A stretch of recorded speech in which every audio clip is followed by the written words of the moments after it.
सुशांत सिंग आणि दिशा सालियन प्रकरणावरून आता संजय राऊत यांनी हल्लाबोल केलाय। भाजपाकडूनच आता मृतांचं राजकारण केलं जात आहे। दिशा सालियन आणि सुशांत सिंग राजपूतची आत्महत्याच आहे असं राऊत म्हणतात। ठाकरे कुटुंबाला अडकवण्यासाठी दिशाचं प्रकरण हे समोर आणण्यात येत आहे। तर राऊत यांच्या या वक्तव्याला सत्ताधाऱ्यांनीही प्रत्युत्तर दिलंय।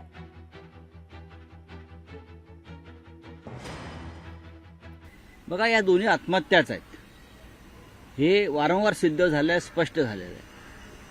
पण राजकीय बदनामीचा कट आपल्या विरोधकांचा करण्यासाठी, विशेषतः ठाकरे कुटुंबियांचा, या दोन्ही आत्महत्यांना कधी हत्या आहे, कधी अमुक आहे, कधी तमुक आहे, अशा पद्धतीचा रंग देण्यात आला। 5 वर्षानंतर दिशा सालियनच्या वडिलांना काही लोकांनी पुढे केलं, याचा तपास पुन्हा करावा यासाठी याचिका त्यांनी कोर्टात नेली। सुशांत सिंग राजपूत प्रकरणात तर अख्खा देश आला, की पार्लमेंटपर्यंत राजकारण म्हणजे जसं औरंगजेबाचं राजकारण चाललं आहे तसं मृतांचं राजकारण हे चाललेलं आहे। मृतांनाही सोडत नाहीत भारतीय जनता पक्षाचे लोक। आज सुशांत सिंग राजपूतच्या कुटुंबाला न्याय न मिळण्याचं कारण श्रीमान उद्धव ठाकरे यांचं सरकार आणि त्यांना आपल्या जवळच्या लोकांना वाचवायचं होतं हे कारण आहे।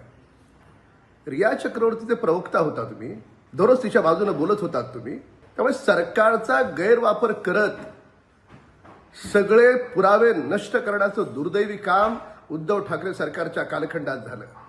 काय कारण आहे हो?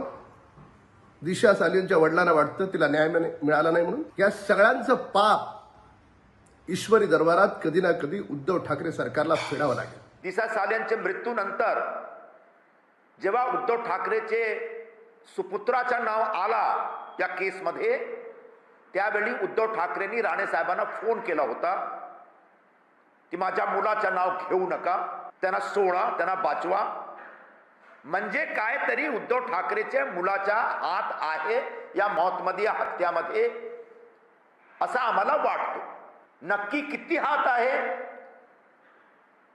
आणि हा षडयंत्रमध्ये हा जो कटकार स्थान आहे, जो हत्याची जो एक कॉन्स्पिरसी आहे, त्याच्यामध्ये त्यांच्या मुलगाचा कितपण रोल आहे याची चौकशी मुंबई पोलीस तर्फे झाली पाहिजे आणि त्यानंतर त्यांनी शिक्षा पण मिळाली पाहिजे।